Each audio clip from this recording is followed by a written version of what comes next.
The morning I realized how dependent I was on systems I couldn't control started with a busted water main 2 streets over. It was mid-July, the kind of July where the air sits on you like a wet blanket and the soil turns to powder between waterings. I had 60-odd feet of raised beds planted with tomatoes, cucumbers, peppers, basil, and all the usual suspects from every glossy gardening magazine I'd ever read. Beautiful beds, impressive beds, completely helpless beds. The municipal water was off for 36 hours while crews worked through the night to fix the main, and I stood there with a garden hose attached to nothing, watching my cucumbers start to curl at the edges and my tomatoes begin that slow, ominous wilt that means the clock is ticking. I had a rain barrel. 1 rain barrel. 60 gallons. That sounds like something until you do the math on what 60 linear feet of thirsty summer vegetables actually needs to get through a hot July day. I rationed it. I made choices I didn't want to make about which plants got water and which ones didn't. The basil went first because I made a decision, consciously or not, that herbs were decorative. The cucumbers got the last of it because I'd been watching them for weeks and they felt like the most fragile thing in the bed. By the time the water came back on, I'd lost 1/3 of the basil crop.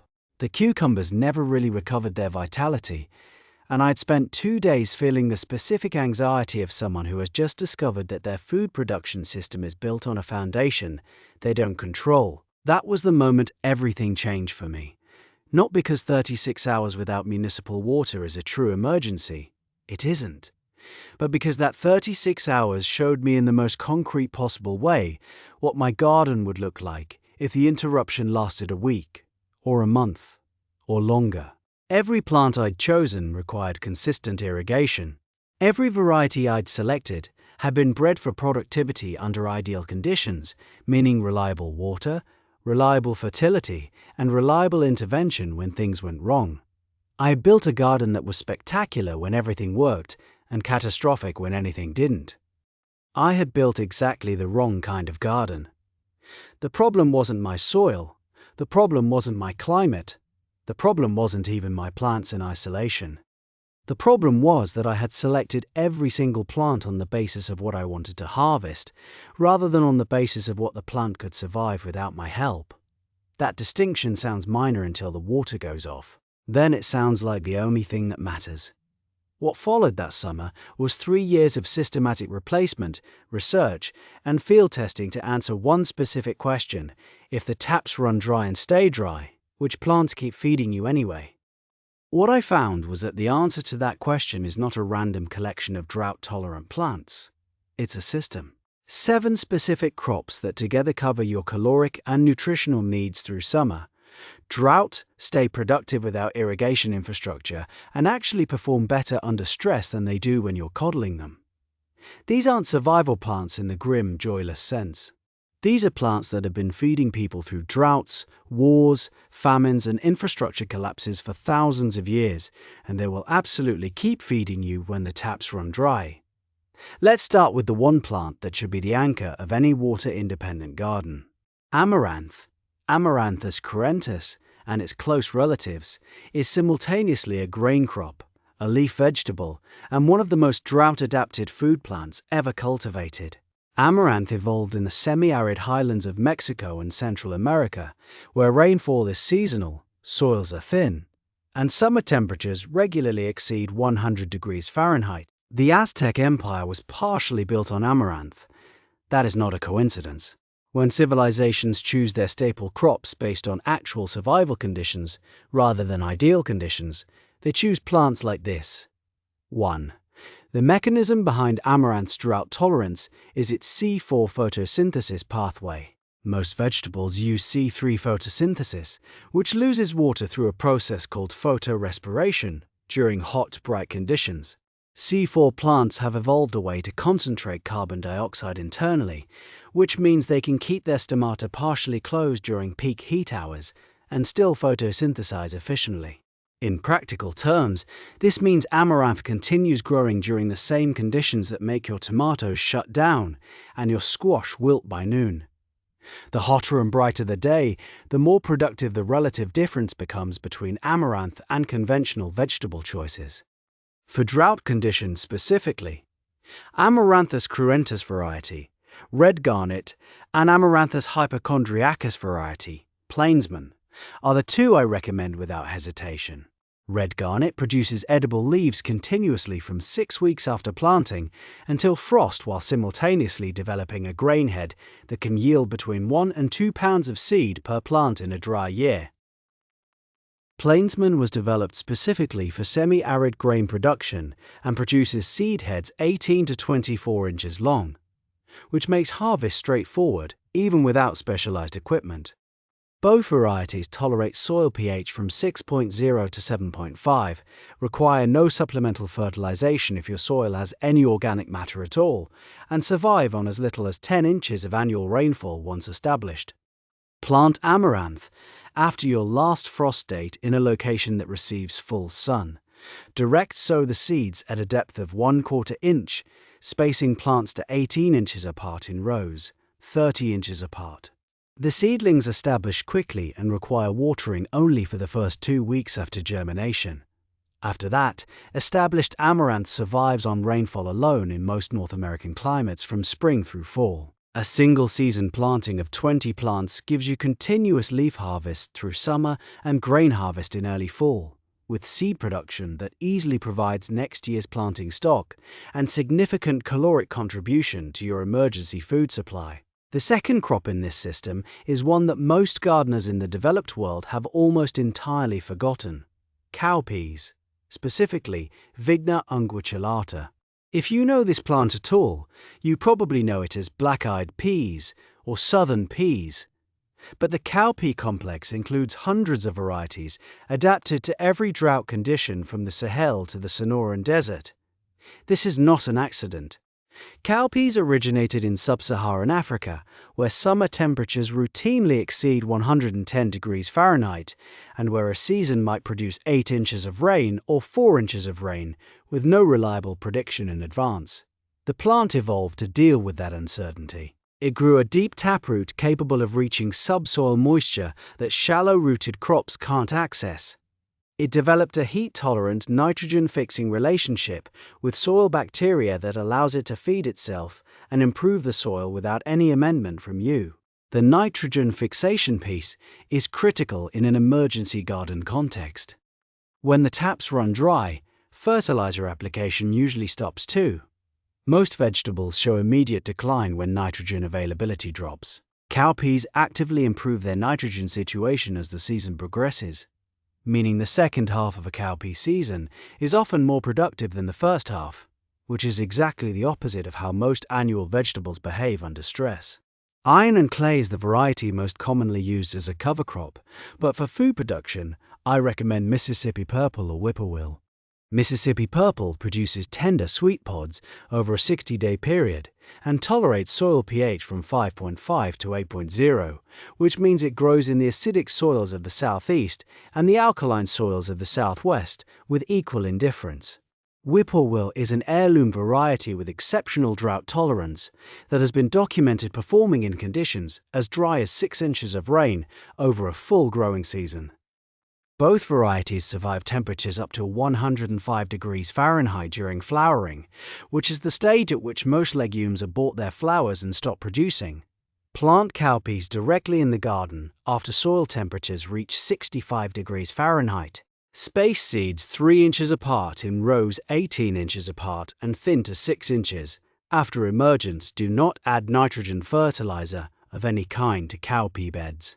Added nitrogen suppresses nodule formation and eliminates the crop's self-fertilizing advantage. A 50-foot row of cowpeas produces approximately 25 to 30 pounds of dry beans in a season with no irrigation beyond establishment. Harvest the pods green for eating fresh, or let them dry on the vine and thresh them for long-term storage. The dried bean stores for 3 to 5 years in sealed containers, which is not incidental to the emergency food system logic. The third crop answers the fat question, and it's one you've almost certainly seen as an ornamental, without realizing you were looking at a food plant. Sunflowers, Helianthus ammuus, in their seed-producing configurations, are among the most calorie-dense crops a home gardener can grow per square foot. The wild ancestor of the cultivated sunflower evolved on the dry prairies of the central United States, where summer rainfall is irregular, soils are compacted, and heat is relentless. The plant responded to those conditions by developing an extraordinary taproot system that can reach depths of 6 to 10 feet in loose soil, accessing water tables that are completely beyond the reach of any other annual vegetable you're likely to grow. A single ounce of sunflower seeds contains approximately 5 grams of protein, 14 grams of fat, and 6 grams of carbohydrate. More importantly, for an emergency context, that fat is predominantly polyunsaturated fat, which supports neurological function in ways that pure starch calories cannot. In a water-restricted food production scenario, the crops that provide fat become as important as the crops that provide calories, and sunflowers are the most accessible fat crop available to North American gardeners. Mammoth Russian is the standard recommendation for seed production, and produces heads 8 to 12 inches across, with seeds large enough to harvest and shell by hand. Peredovic is a variety developed specifically for oil production and produces smaller seeds at higher density with an oil content approaching 50% by weight. For an emergency seed harvest, I prefer a combination planting of both varieties because Mammoth Russian gives you shelling seeds for immediate eating, while Peredovic gives you the highest caloric density per pound of harvested seed. Direct sow sunflowers 2 feet apart in rows 3 feet apart after your last frost date. They require watering only for the 2 weeks after germination. After that, established sunflowers survive on subsoil moisture and rainfall in any North American climate that receives at least 12 inches of annual precipitation. A single plant of Mammoth Russian produces 1 to 2 pounds of dried seed, meaning a 20-plant row yields 20 to 40 pounds of calorie-dense food, with zero irrigation input after establishment. The fourth crop in this system is where most gardeners get surprised, because it comes from a family they associate with water-hungry vines and refrigerator-sized squash that rot if you breathe rum on them. But the Hopi dry farming traditions of the American Southwest were built on a specific type of squash. And that squash is Cucurbita argyrosperma, the Kushaw, along with the harder-skinned desert varieties of Cucurbita maxima. These are not the same plants as your grocery store butternut or your garden center acorn squash. These are plants that have been selected over centuries for the specific ability to produce large storable fruit on minimal water. Kushaw squash produces fruits averaging 15 to 25 pounds on vines that spread 12 to 15 feet in every direction. That vine spread is intentional and functional. The large leaf canopy shades the soil beneath the vine, reducing evaporation dramatically. The roots follow the vine out to its furthest extent, accessing soil moisture across a much larger area than any compact plant can reach.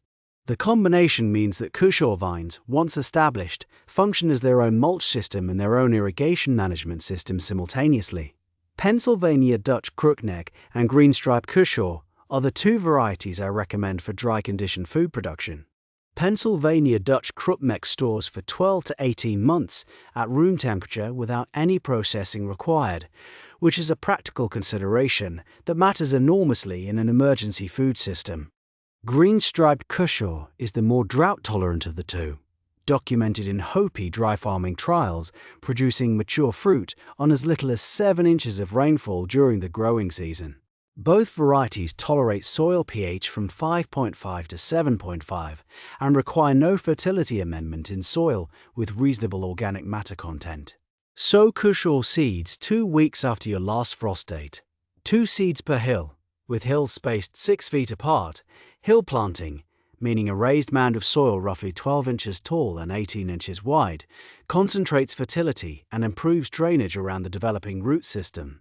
Water each hill deeply at planting and again twice during the first 2 weeks. After that, Kushaw survives without irrigation in most North American conditions.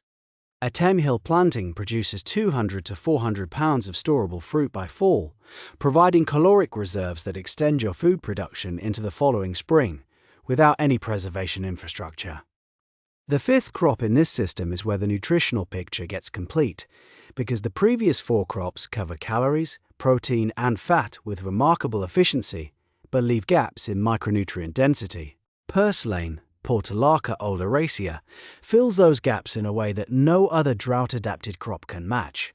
This is a plant that most people in North America know primarily as a garden weed, which is almost a perfect metaphor for how completely the industrial food system has inverted our relationship with useful plants.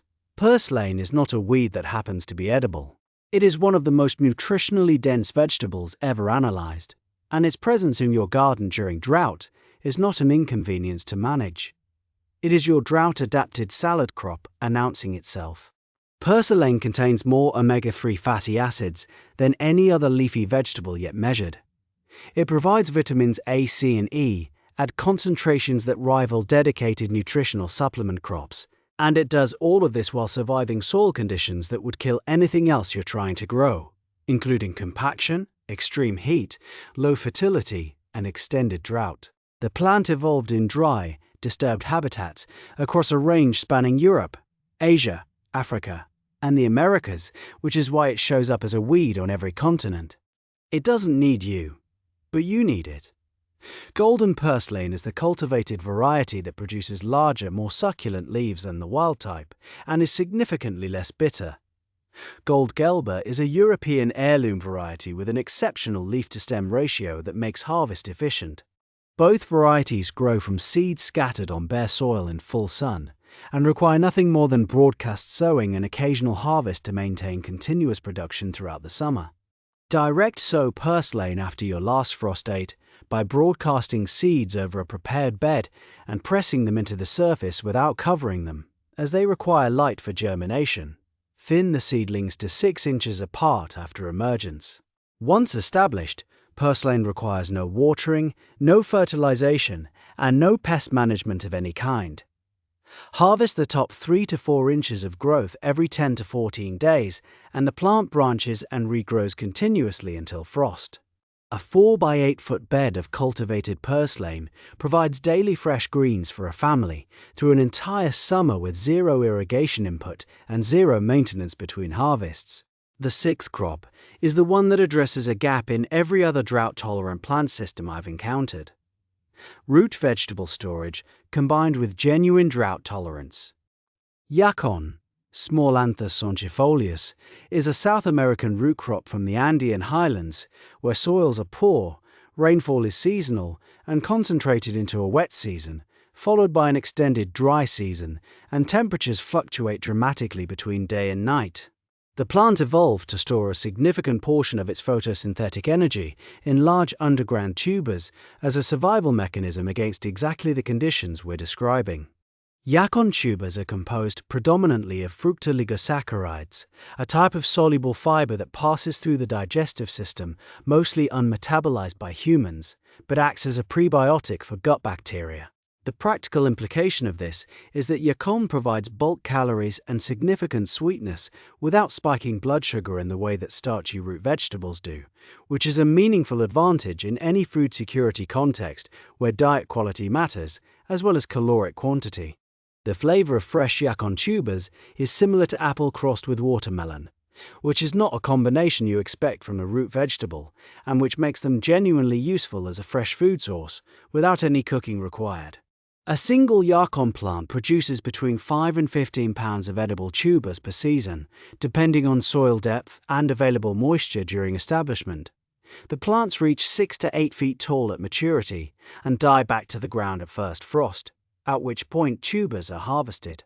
The propagation mechanism is equally practical for an emergency garden. Each plant produces a cluster of propagation rhizomes in addition to the food tubers, and those rhizomes are stored over winter and replanted in spring, meaning you never need to purchase planting material again after the initial establishment. Plant Yacon rhizomes in spring after your last frost date in a location with full sun and at least 18 inches of loose soil depth. Space plants 3 feet apart. Water weekly for the first month while the shoot system establishes. After that, established Yacon survives on rainfall alone, in most climates receiving at least 15 inches of annual precipitation. The tall canopy shades out competing weeds effectively, which means the bed requires essentially no maintenance between establishment and full harvest. The seventh and final crop in this system is the one that most surprises people because it comes from the grain world rather than the vegetable world, and most home gardeners don't think of themselves as grain growers. But grain amaranth already appeared in this list, and the true gap in the previous 6 crops is a storable high-carbohydrate staple that bridges the seasons. Grain sorghum, sorghum bicolor, is that bridge. This is the 5th most important grain crop in the world by acreage, and the reason it holds that position is that it outperforms every other grain crop under drought conditions by a margin that no other grain can approach. Sorghum originated in Northeast Africa, specifically in the Ethiopian highlands and the Sahel, where rainfall can be as low as 15 inches annually, where temperatures regularly exceed 100 degrees Fahrenheit for months at a time, and where soils are thin, alkaline, and low in fertility. The plant's adaptation to these conditions is architectural. Sorghum has a waxy bloom on its leaves and stems that reflects solar radiation, reducing heat stress during peak temperature hours. Its roots grow exceptionally deep and produce a mucilaginous coating that helps them maintain contact with soil particles at moisture levels that would cause air gaps in most root systems, essentially allowing sorghum to extract water from soil that feels dry to the touch. Mennonite is the variety most consistently recommended for home garden grain production and produces stalks 5 to 6 feet tall, with grain heads weighing 1/4 to 1/2 pound each at harvest. Planted at 1 foot spacing in rows 2 feet apart, a 100 square foot planting produces between 10 and 20 pounds of dry grain, enough to meaningfully supplement a household's carbohydrate supply through winter.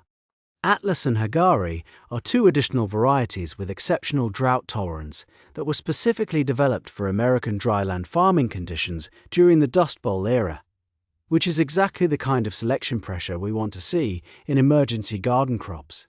Sow sorghum after soil temperatures reach 65 degrees Fahrenheit, about 1 inch deep. Spacing seeds 6 inches apart and thinning to 12 inches after emergence. The plants establish slowly for the first 3 weeks and benefit from watering during this period. After that, sorghum produces its grain on rainfall alone, in any climate receiving 15 inches or more of annual precipitation. Harvest by cutting the grain heads when the seeds have hardened and dried to a moisture content, where you can dent the grain with your fingernail but cannot crush it easily. Thresh by beating the heads against the inside of a barrel or bucket, then winnow by pouring the grain from one container to another in a light breeze. The resulting grain stores for 3 to 5 years in sealed containers, making it the longest storing crop in this entire system. Now let's talk about how these 7 crops work together as a design system, rather than as a collection of independently useful plants. Because the system-level thinking is where the real resilience comes from. The spatial organization of this system follows a logic based on canopy height, root depth, and water consumption pattern. Sunflowers and sorghum are your tall backbone crops, planted on the north side of the garden to avoid shading shorter plants. Their root systems go deep, accessing subsoil moisture. Their canopy height provides windbreak function that reduces evapotranspiration across the entire bed system by moderating wind velocity at ground level. These 2 crops are planted first each spring because they have the longest season requirements. Kushaw squash vines from the bed adjacent to the tall crops outward toward the south, eventually covering the intervening ground between rows with its massive canopy. This ground coverage is not incidental. Kushaw leaves, which can reach 18 inches across, create a living mulch that suppresses weed competition, reduces soil temperature, and dramatically cuts evaporation from the soil surface. In a dry summer, Cushaw's canopy can reduce soil surface temperature by 20 degrees Fahrenheit and cut moisture loss through evaporation by 60% or more beneath the vine. Amaranth occupies the mid-height position in the system, planted in blocks between the tall crops and the vine ground cover. Its C4 metabolism means it continues active growth during the midday heat window when everything else in the garden has shut down photosynthesis and is simply waiting out the temperature. Cowpeas grow in the remaining space, fixing nitrogen throughout the season and providing the nitrogen fertility that supports amaranth's leaf production in the second half of the season, without any external input from you. Purslane colonizes the edges and gaps of the system. in the pathways between beds, at the margins where other crops shade the soil, in any disturbed ground that receives sufficient sun. You are not planting purslane in a bed. You are establishing purslane as a persistent component of the garden environment that will self-seed and return each year without any effort from you. Yacon occupies the deepest, most shade-tolerant position in the system because its large leaves handle partial shade efficiently and because its deep tubers benefit from the cooler, moister soil conditions that exist beneath the Kushaw canopy at the garden's edges. The harvest calendar across these 7 crops provides continuous food from 8 weeks after planting through the following spring. Purslane harvests begin 6 weeks after sowing and continue until frost. Amaranth leaves are harvestable from 6 weeks through grain harvest. Cowpeas produce green pods from 60 days through first frost. Kushaw reaches harvest maturity at 110 to 120 days and stores at room temperature through winter. Yacon is harvested at first frost and stores in cool conditions for 4 to 6 months. Sunflower seed harvest comes at 100 to 120 days and stores for 2 years. Sorghum grain harvest comes at 100 to 110 days and stores for 3 to 5 years. The water management system for all 7 crops combined is primarily the garden's own architecture. The tall windbreak crops reduce overall garden evapotranspiration. The Kushaw canopy functions as living mulch. The purslane covers bare soil in pathways and edges. Deep-rooted crops access subsoil moisture that shallow-rooted crops cannot reach. The result is a garden that, once established, requires irrigation only during the first 2 to 4 weeks of each crop's development. After establishment, this system is designed to run on rainfall and subsoil moisture indefinitely. This is the reframe that matters most for anyone thinking about emergency food production. A food crisis does not begin when the store shelves empty. It begins the moment you cannot maintain the conditions that your garden requires. Irrigation dependency is a vulnerability that hides in plain sight because it only reveals itself during the emergency. You look at your productive, beautiful, well-watered garden and you see security.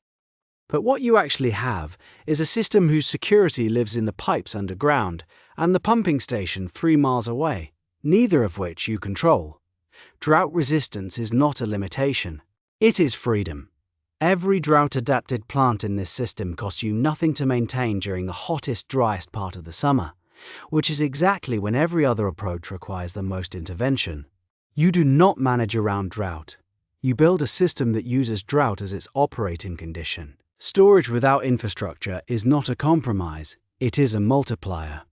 Kushaw stored in a root cellar, dry beans in sealed jars, sorghum grain in buckets, dried amaranth in paper bags. These are food production that extends months past the growing season, without electricity, without refrigeration, without any technology more complex than a dry room and a sealed container. The industrial food system requires cold chains and preservatives and distribution networks. This system requires a shelf in a cool room. Soil improvement without purchase is not wishful thinking. It is the way this system compounds. Cowpeas fix nitrogen that feeds next year's amaranth.